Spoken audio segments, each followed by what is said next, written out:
নমস্কার। আজ আপনাদেরকে শোনাব নরেন্দ্রনাথ মিত্রের লেখা গল্প বন্ধন।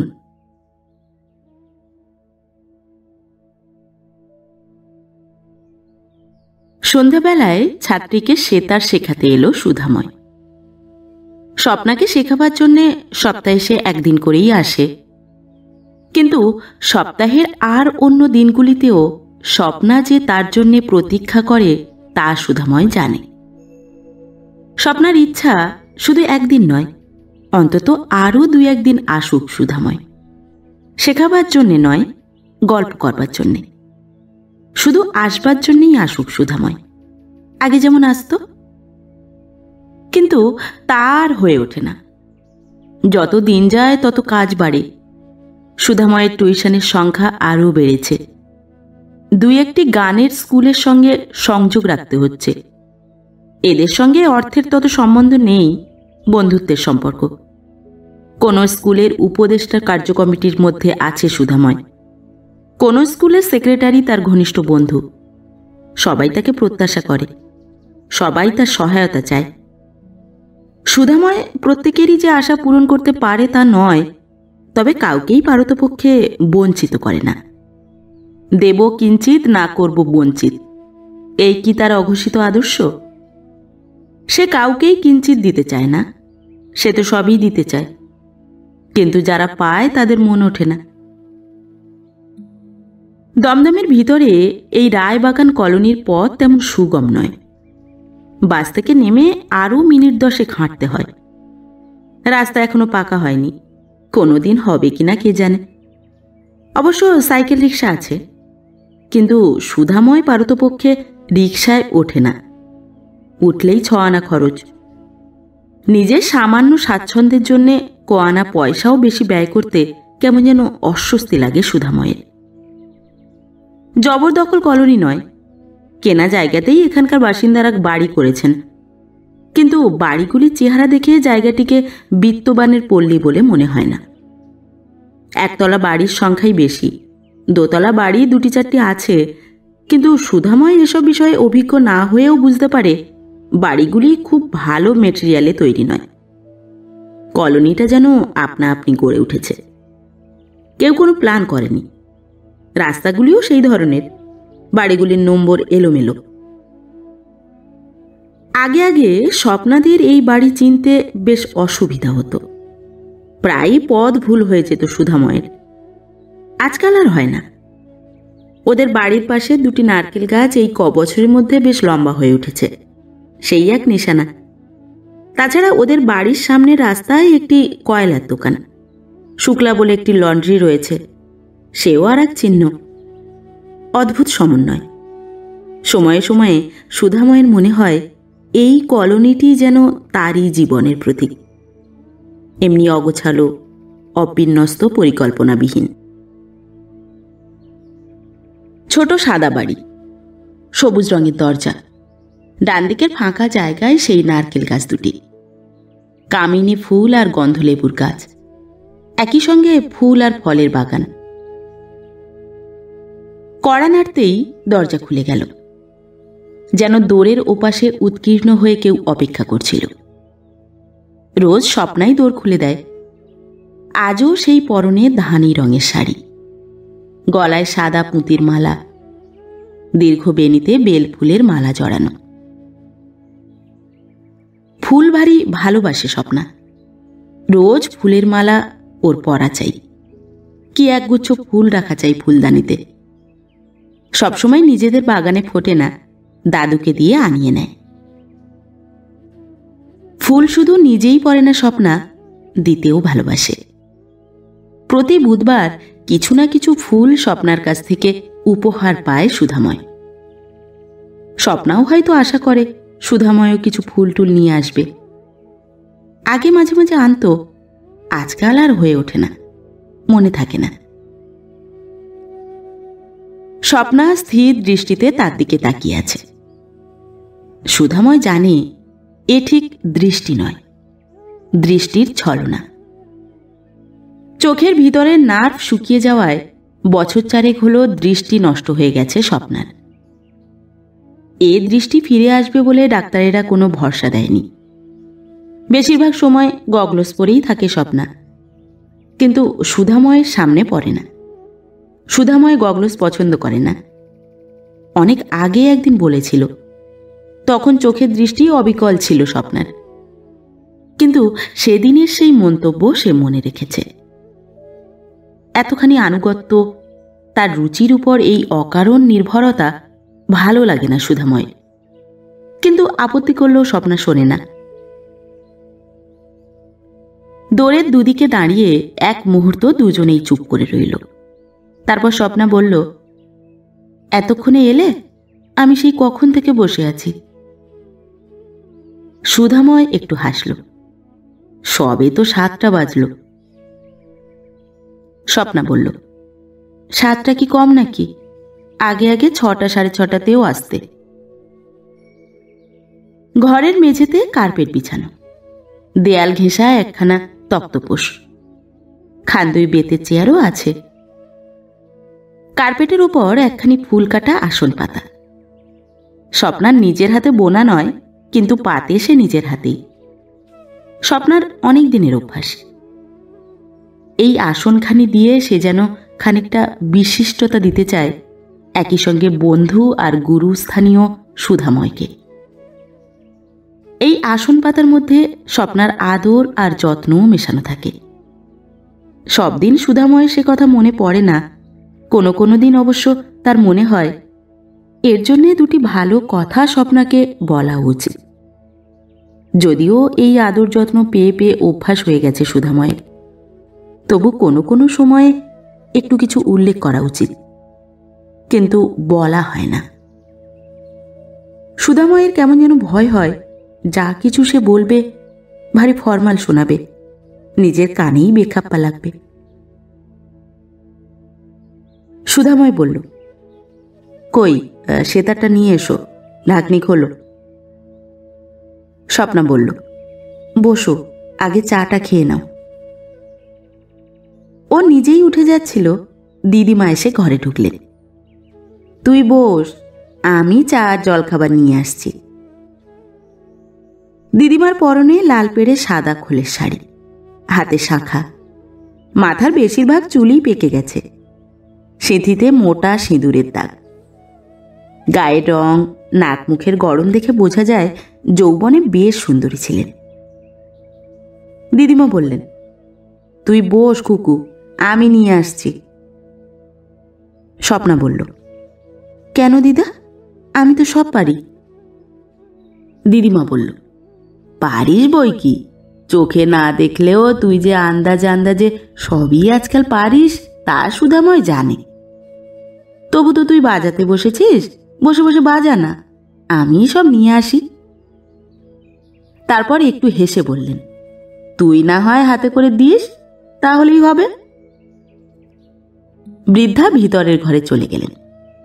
তারপর বড় একখানি প্লেটে করে লুচি, বেগুন ভাজা আর হালুয়া নিয়ে এলেন তিনি।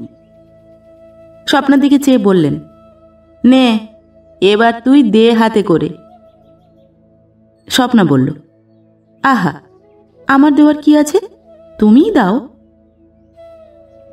সুধাময় খেতে খেতে বলল, দাদু কোথায়? তিনি বোধহয় দাবার আসর থেকে এখনো ফেরেননি। পাশের বাড়িতে রোজ বিকালে ভুবনবাবু দাবা খেলতে যান, এ কথা জানে সুধাময়। দিদিমা বললেন, এবার ফিরবেন, বুধবার তাড়াতাড়ি ফিরে আসেন, জানেন আজ তুমি শেখাতে আসো। তাছাড়া আজ ওর কি একটা জরুরি কথাও আছে তোমার সঙ্গে। সুধাময় নিজের মনেই হাসে। জরুরি কথা যে কি তা সুধাময় জানে।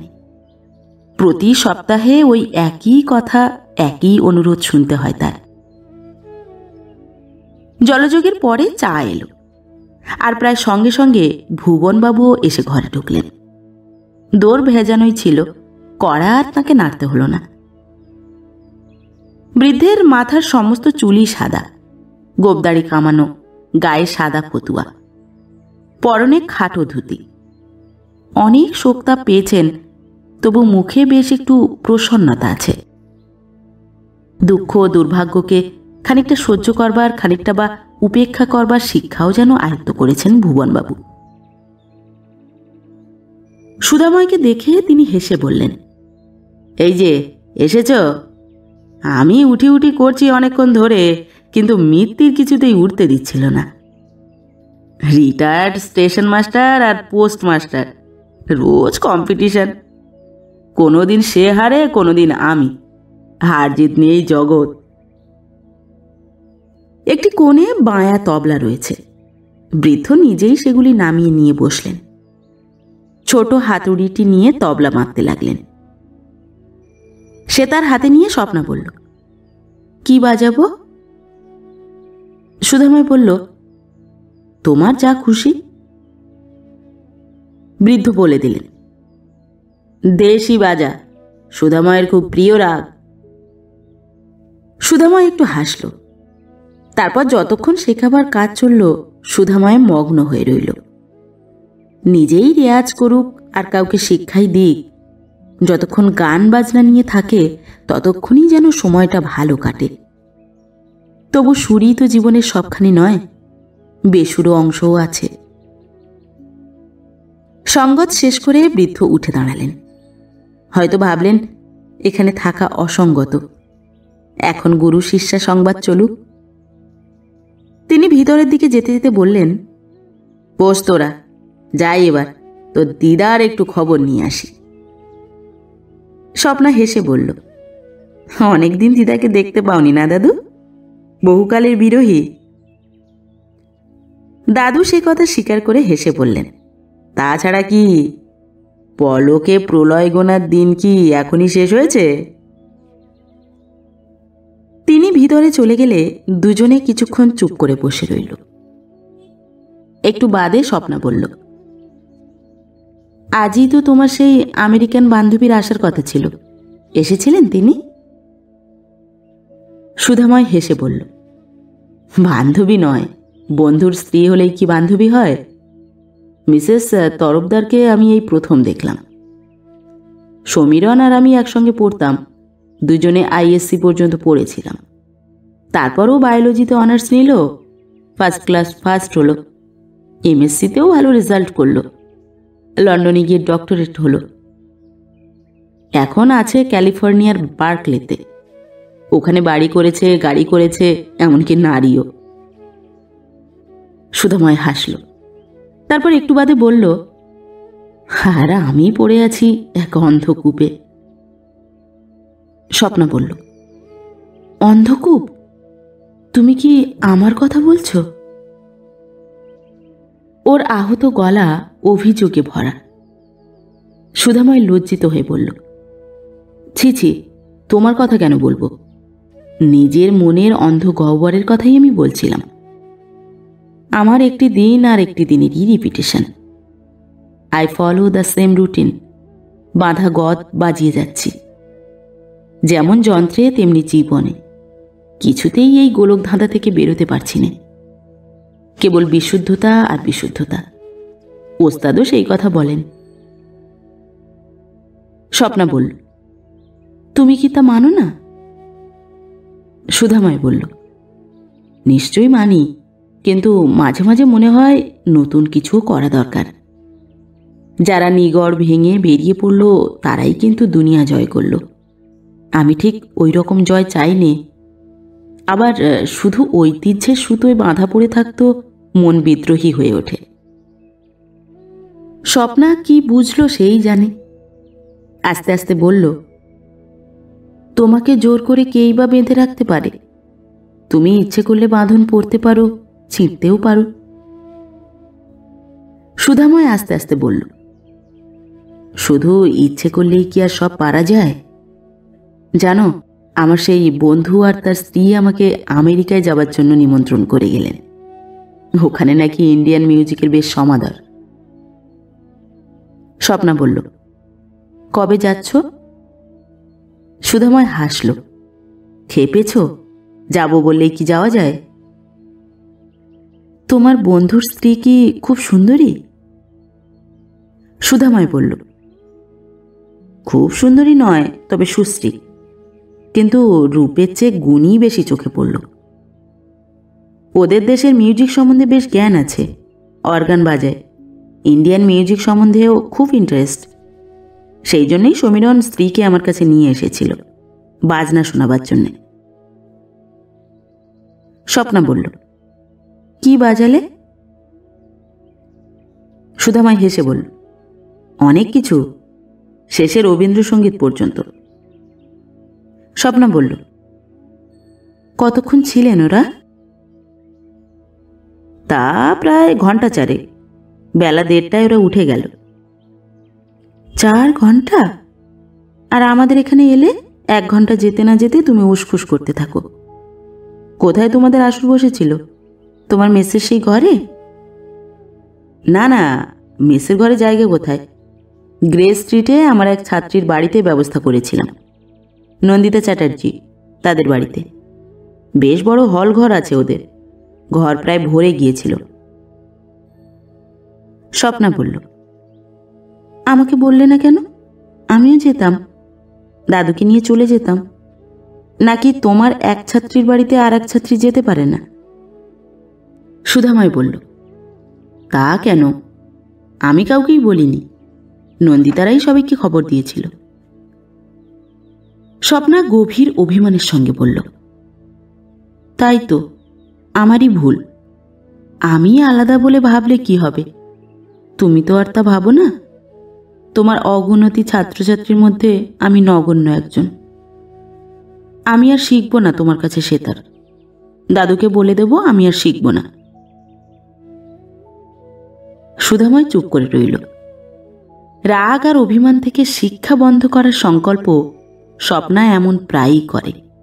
দিন কয়েক লাগে ওর মান ভাঙাতে। গতানুগতিক মান আর মানভঞ্জনের খেলা। আজকাল এসবে আর তেমন উৎসাহ পায় না সুধাময়। কেমন যেন ক্লান্তি লাগে। স্বপ্না বকতে লাগল, আমি তো আর চিরকাল অন্ধ ছিলাম না। আমি তো আর ইচ্ছে করে অন্ধ হইনি। কে বলেছে তোমাকে এই অন্ধকূপে পড়ে থাকতে? তুমিও যাও, আমেরিকায় চলে যাও। সেখানে গিয়ে বাড়ি করো, গাড়ি করো, সুন্দরী মেয়েকে বিয়ে করো। কে তোমাকে বাধা দিচ্ছে? সুধাময় এবার এক ধমকের সুরে বলল, আহ, কি হচ্ছে এসব? ও ঘরে দাদু দিদিমা আছেন না? কি ভাববেন তারা? কিন্তু স্বপ্না এসব কথা কানেও তুলল না। আস্তে আস্তে এগিয়ে এসে হাতড়ে হাতড়ে সুধাময়ের পা দুখানি খুঁজে পেল। তারপর সেই পদযুগলের উপর মুখ গুজে ফুঁপিয়ে কাঁদতে কাঁদতে বলল, আমি তোমার পথে বাধা হতে চাইনি। তোমার উন্নতির পথে আমি কাঁটা হয়ে থাকতে চাইনি। তুমি একদিন ভালোবেসেছিলে বলেই যে চিরদিন ভালোবাসতে পারো না তা আমি জানি। আমার কি আছে যে তুমি আমাকে ভালোবাসবে? আমার যখন চোখ গেছে তখন সব গেছে। আমি তোমাকে ছেড়ে দিলাম। তোমার যেখানে খুশি তুমি চলে যাও। এই কি ছেড়ে দেবার নমুনা? কোনো মেয়ে 2 পা জড়িয়ে ধরে যদি বলে তোমাকে আমি ছেড়ে দিলাম, তাহলে সত্যিই কি নিজেকে ছাড়িয়ে নেওয়া যায়?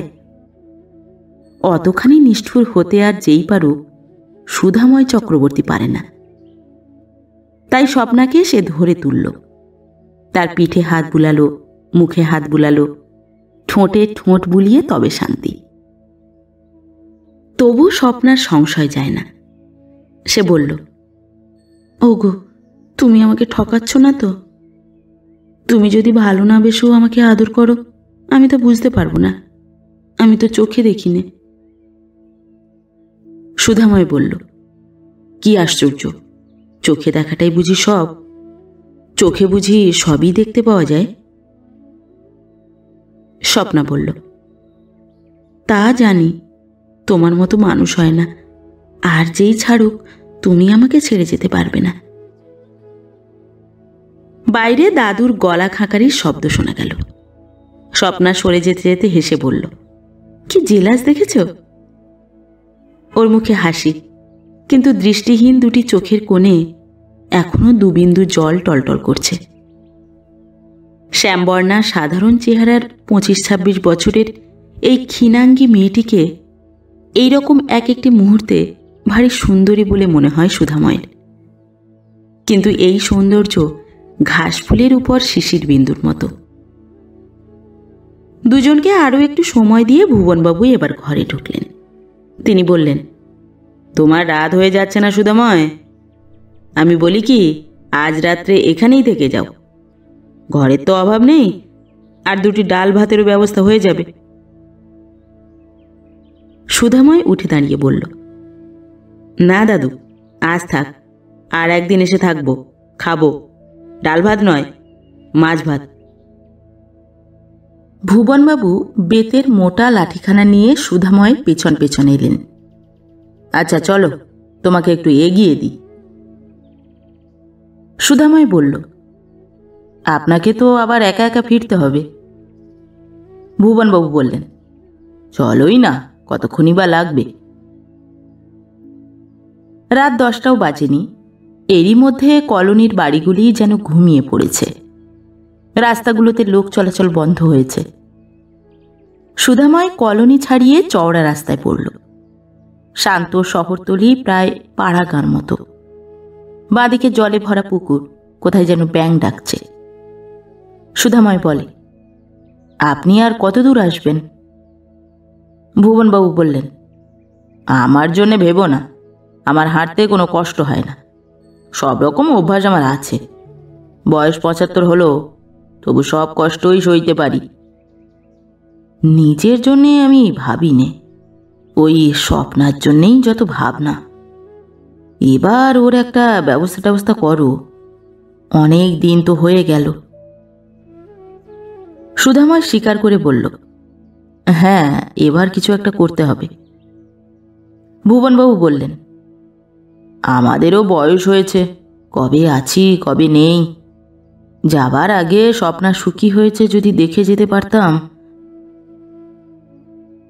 সুধাময় একটু যেন নির্লিপ্তভাবে বলল, সেই ইচ্ছে তো খুবই স্বাভাবিক। তুমি তো জানো, আমাদের দুজনের ওই একটি মাত্র নড়ি, মেয়ের ঘরের মেয়ে। কোথায় ও অন্ধের নড়ি হবে, নিজেই অন্ধ হয়ে রইল। তুমি তো জানো আমি চিকিৎসা ত্রুটি করিনি। সুধাময় বলল, তা কেন করবেন, আপনি যথেষ্ট ব্যয় করেছেন। বৃদ্ধ বললেন, আমার দুর্ভাগ্য, নইলে ওর কপালেই বা এমন হবে কেন? মেয়েটার অনেক গুণ আছে জানো। সুধাময় বলল, তা তো আছেই। চোখ দুটি যাওয়ার পরেও ও যে আগ্রহ নিয়ে বাজনা শিখছে, যত তাড়াতাড়ি এগিয়ে যাচ্ছে, তা আমার অনেক ছাত্রছাত্রীই পারেনি। বৃদ্ধ বললেন, তাছাড়া ঘরের কাজও করতে পারে। তুমি শুনলে অবাক হবে, জিনিসপত্র দিয়ে উনুনের সামনে বসিয়ে দিলে রান্না বান্না পর্যন্ত করতে পারে স্বপ্না। সুধাময় কোনো কথা বলল না। ভুবনবাবু তার পাশে পাশে হাঁটতে লাগলেন।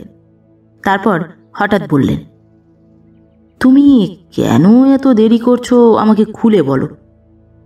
যতদূর জানি তোমারও তো ঘনিষ্ঠ আত্মীয় স্বজন কেউ নেই। সুধাময় বলল, না তা নেই। তাছাড়া তোমারও তো বিয়ের বয়স হয়েছে। সুধাময় এবার একটু হাসল। হয়েছে কি চলেই গেছে বলতে পারি না, আমার এখন 36 চলছে। বৃদ্ধ বললেন, না না, অত মনে হয় না। তাছাড়া তোমার যা চেহারা, এমন সুদর্শন ছেলে আমি কমই দেখেছি। সুধাময় একটু হাসল। শুধু দর্শনটাই তো সব নয়। মাঝে মাঝে ভাবি, এতদিনই যখন গেল, আর কেন বৃথা বন্ধনের মধ্যে যাওয়া? তার বাইরে থাকাই কি ভালো নয় দাদু? বৃদ্ধ প্রতিবাদ করে উঠলেন, না সুধাময়, এ কোনো কাজের কথা নয়। এই যে তার যন্ত্র তোমরা বাঁধো, এটা কি বন্ধন? বাঁধো বলেই তো তাতে অমন সুর তরঙ্গ তুলতে পারো। সংসারের বাঁধনও তেমনি। বাঁধন না থাকলে ভালোবাসার সুর কোত্থেকে ফুটবে? সুধাময় কোনো জবাব দিল না। বৃদ্ধ তার পাশে পাশে হাঁটতে লাগলেন। তারপর ফের বললেন, তোমার নির্দিষ্ট রোজগার নেই? সুধাময় হাসল। এখনো সেই কথাই বলি, অবস্থা বিশেষ বদলায়নি দাদু। বৃদ্ধ বললেন, তুমি তো চাকরি বাকরির মধ্যে ইচ্ছে করেই গেলে না। আমি পোস্টমাস্টার হয়ে রিটায়ার করেছি, কিন্তু শুধু পোস্টাল ডিপার্টমেন্টে নয়, অন্য ডিপার্টমেন্টের সঙ্গেও জানাশোনা ছিল। মার্চেন্ট অফিসেও যদি যেতে ঢুকিয়ে দিতে পারতাম। যদি বলো এখনো হয়। সরকারি চাকরির বয়স নেই, কিন্তু বেসরকারি। সুধাময় হেসে বলল, না দাদু, আমার সেই ইচ্ছে নেই। বৃদ্ধ বললেন, বেশ তো, তাহলে যা নিয়ে তুমি আছো তাই নিয়েই থাকো। আমারও তো কিছু আছে। যাই হোক, এই বাড়িটুকু করেছি, দোতলার ফাউন্ডেশন আছে। তুমি ইচ্ছে করলে উপরে দুখানা ঘর তুলে নিয়ে একতলাটা ভাড়া দিতে পারবে। আরও যদি সুযোগ পাই, আমি সেসব করে দিয়ে যাব। এছাড়া বারাসাতের দিকে কয়েক বিঘে ধানি জমি আছে, ব্যাংকে সামান্য কিছু নগদও। সবই তো তোমরা পাবে, কিছু ভেবো না। সুধাময় বলল, আমি ওসব নিয়ে কিছুই ভাবছি না দাদু। বৃদ্ধ এবার যেন একটু উত্তপ্ত হলেন। বললেন, তবে কিসের তোমার এত ভাবনা, কিসের এত দ্বিধা? স্বপ্না তো তোমাকে ভালোবাসে, অন্তর দিয়ে ভালোবাসে। মেয়েদের এই ভালোবাসা তুচ্ছ করবার বস্তু নয় ভাই। সুধাময় দমদম রোডের মোড়ে এসে দাঁড়ালো। এতক্ষণ যে রাস্তাটুকু দিয়ে আসছিল তা ভারী মনোরম। দুদিকে স্তব্ধ শান্ত পাম গাছের সারি। সেই পামবিথির পাশে একটা পুরনো জীর্ণ বাড়ি। আগে কোনো জমিদারের বিলাসপুঞ্জ ছিল, এখন সেখানে হাই স্কুল বসেছে। সেই জীর্ণতার উপর রাত্রির রহস্যের ছোঁয়া লেগেছে। সব যেন কোনো এক শিল্পীর হাতে আঁকা ছবি। সুধাময় বলল, দাদু, আপনি অনেক দূর এসে পড়েছেন। আমি এখান থেকে বাস নেব, আপনি আর এগুবেন না। বৃদ্ধ বললেন, তোমার কাছ থেকে কথা না পেলে আমি পৃথিবীর শেষ পর্যন্ত যাব। সুধাময় হেসে বলল, না না, আমি আপাতত অত দূর যাব না। বৃদ্ধ বললেন, তাহলে কবে তুমি ফের কথা বলবে?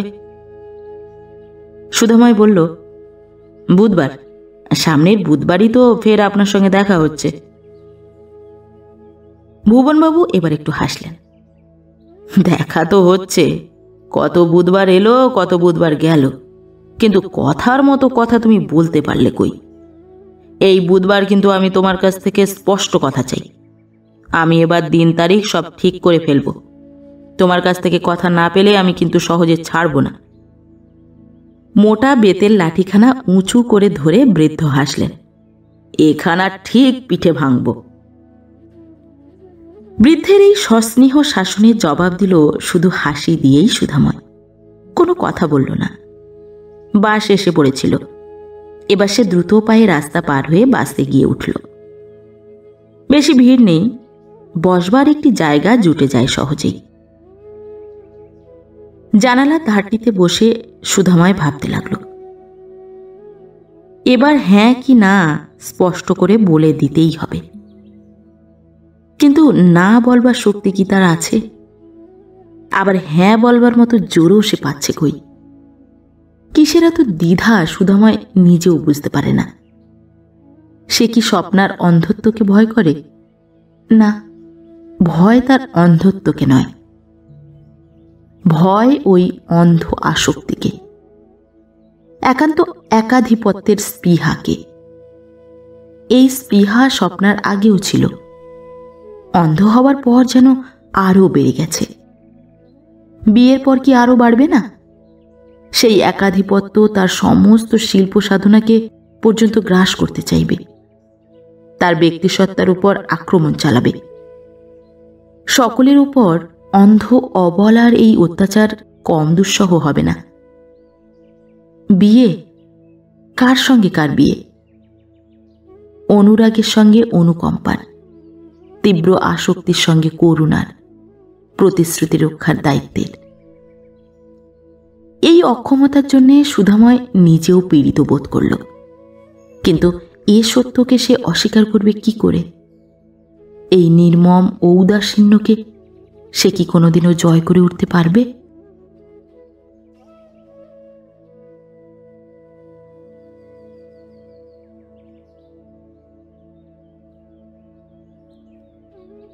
নমস্কার।